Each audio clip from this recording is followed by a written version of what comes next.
안녕하세요, 제니입니다. 코로나가 너무 심각합니다. 지역이나 빈부의 차를 떠나서 코로나의 영향을 받지 않는 사람은 전 세계에서 거의 없을 것 같습니다. 6.25 때도 닫지 않았던 부산의 재래시장이 닫았다는 얘기를 듣고 참 마음이 갑갑했었는데, 그러고 나서 얼마 안 있다가 대학을 다니던 학생들이 짐을 싸서 집으로 돌아오는 일이 생기고 말았습니다.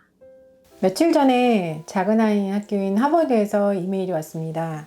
2020년 가을 학기에 학부 학생들 수업 4학년 전체를 온라인으로 한다는 메일이었었는데요. 그 외에 온라인 수업에 세부적인 사항들도 같이 해서 왔습니다. 그 이후로 몇 개의 이메일이 연결돼서 오기도 했는데요. 하버드는 3월 중순에 화요일인가 이메일로 일요일까지 짐을 빼고 학생들에게 집에 돌아가서 수업을 들으라고 했습니다. 학생들은 허둥지둥 짐을 빼고 부모님들은 비행기표를 끊어서 학생들을 돌아오게 했죠. 이러한 하버드의 단호한 결정은 다른 미국에 있는 대학들에게 큰 영향을 미쳤습니다. 많은 대학들이 그 이후로 온라인으로 돌리게 됐습니다. 지금 미국이 코로나가 점점 심각해지고 있는 상황에서 이번에 2020년 가을 학기의 하버드의 결정은 아직까지 가을 학기 결정을 하지 않고 있는 많은 미국 대학들의 결정에 큰 영향을 미칠 것이라고 생각됩니다. 다음은 엄마의 역할에 대해서 이야기를 해보겠습니다. 대학 그리고 대학원에 있어야 될 아이들이 집에 오게 되면서 저만의 시간이라고 생각했던 시간들이 아이들과 함께 되면서 좀 나눠졌습니다. 생각지 않았던 엄마의 역할이 생겼습니다. 물론 제가 영상 만들고 책 읽고 제 학생들과 보내야 될 시간들이 좀 줄긴 했지만 나름 저희 아이들과 음식도 만들고 그리고 사회 이슈에 대해서 이야기도 하고 미래 얘기도 하고 이러면서 보낼 수 있는 저희 가족한테는 보너스 같은 시간이기도 합니다. 킨더부터 엘리멘터리, 미들, 하이스쿨 다니는 학생들을 두신 학부모님들께서도 지금 학생들이 집에 있게 되면서 조금 다른, 조금 늘어난 부모님의 역할에 대해서 느끼실 텐데요. 교육학 쪽에서는 부모님의 참여의 정도가 학생들의 학업 성취도에 미치는 영향에 대해서 리서치를 많이 했었어요. 특히 아시안 학부모님들의 학생들에 대한 기대와 학업의 참여도는 학생들의 학업 성취도에 큰 영향을 미친다는 연구가 많이 나왔습니다. 하지만 이렇게 서양에서 부러워하는 강한 학구열이 긍정적인 역할도 하지만 또 부정적인 면도 있다는 것을 한국 부모님들은 또 알고 계시죠. 이번 코로나로 학생들이 온라인 수업을 집에서 듣게 되면서 학생들의 교육에 부모님들이 어느 정도 또 어떻게 참여하셔야 되는지가 또다시 큰 이슈로 나오고 있습니다. 전 세계 교육 전문가의 70% 이상이 온라인 교육을 성공적으로 이끄는 데 있어서 부모님의 참여의 정도가 큰 역할을 하고 있다고 이야기한다고 합니다. 그래서 이스라엘에서는 전국 커리큘럼을 기반으로 해서 학습 과제와 디지털 컨텐츠를 잘 지도할 수 있는 그런 부모님을 위한 포털 사이트도 만들었다고 합니다. 이스라엘답죠.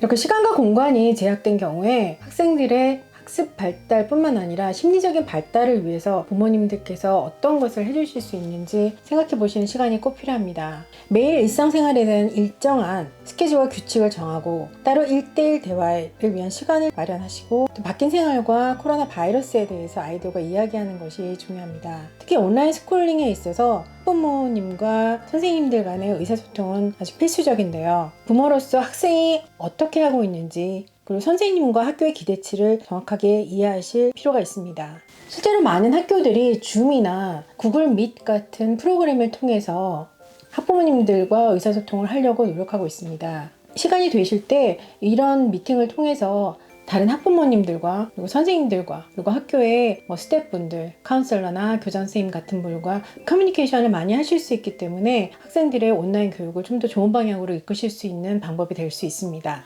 선생님들도 학생들도 또 학부모님들도 이게 다 처음 경험하시는 것이기 때문에 조금 더 여유를 가지시고 해나가시면 꼭 좋은 결과가 있으실 것 같습니다. 자, 다음으로는 코로나 시대를 어떻게 준비할 것인가 라는 얘기를 좀 해보려고 합니다.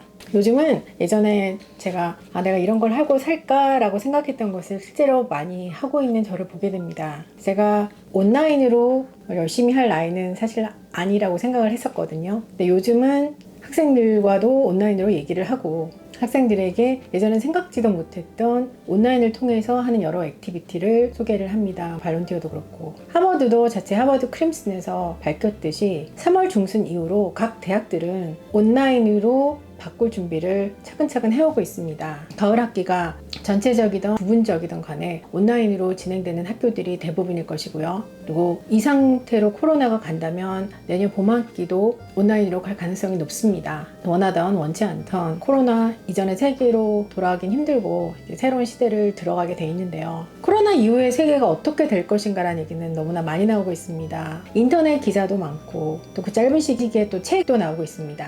저도 기사도 읽고 특히 교육 관련 기사를 관심 있게 보고 있는데요. 온라인 교육의 확산으로 누구나 할 것 없이 교육의 기회가 많아지고 또 쉽게 교육을 받을 수 있을 것이다 라는 얘기가 많이 나오고 있습니다.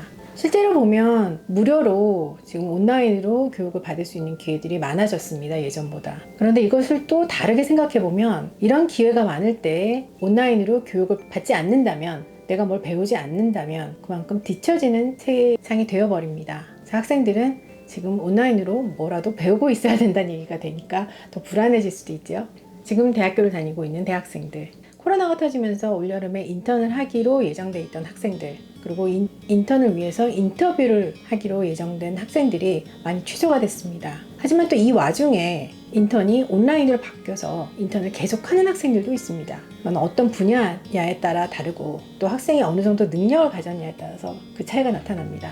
코로나가 시작되면서 또 심해지면서 기업들은 또 살아남기 위해서 여러 가지로 준비를 했겠죠. 그 중에 하나가 재택을 잘 할 수 있는 그런 인프라를 만드는 것일 겁니다. 이 재택근무는 점점 더 계속해서 정착화될 거라는 예측이 많죠. 이렇게 된다면 기업들은 전 세계 어디서든지 시간과 공간의 제약을 받지 않고 자기들이 필요한 지식과 기술을 가진 인재들을 뽑으려고 할 것입니다. 결국은 학생들이 자기만의 분야에서 자기만의 능력을 가진 그런 사람들이 돼야 된다는 얘기가 나옵니다.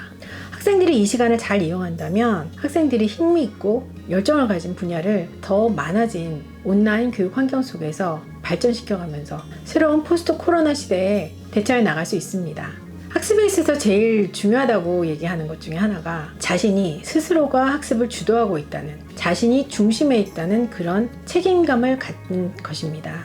그러기 위해선 열정을 가진 분야를 선택하고 자신의 주도하에 독립적인 학습을 하는 것이 필요합니다. 또 부모님께서는 학생들이 이렇게 할 수 있도록 도와주시면 좋겠죠. 마지막으로 꼭 말씀드리고 싶은 것은 이렇게 끊임없이 변화하는 글로벌한 세상에서 학생들은 융통성 있게 대처하는 능력과 적응력이 필요합니다. 특히 코로나 이후에 이런 능력은 정말 더 필요하게 되었지요. 또한 창의성, 커뮤니케이션, 협업 능력, 공감, 감성 지능은 미래의 직업을 위해서 너무나 중요한 생활 능력이 되어버렸습니다.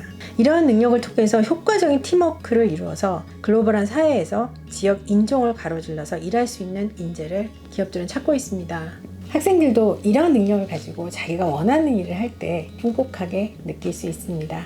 학생들이 책도 많이 읽고 non-fiction 뉴스도 읽고 자신이 원하던 자신이 하고 싶은 분야에서 공부도 해보고 프로젝트도 해보면서 그 와중에 앞에서 말씀드렸던 이런 능력도 키워가는 그런 방학을 보냈으면 좋겠습니다. 감사합니다. 건강하세요.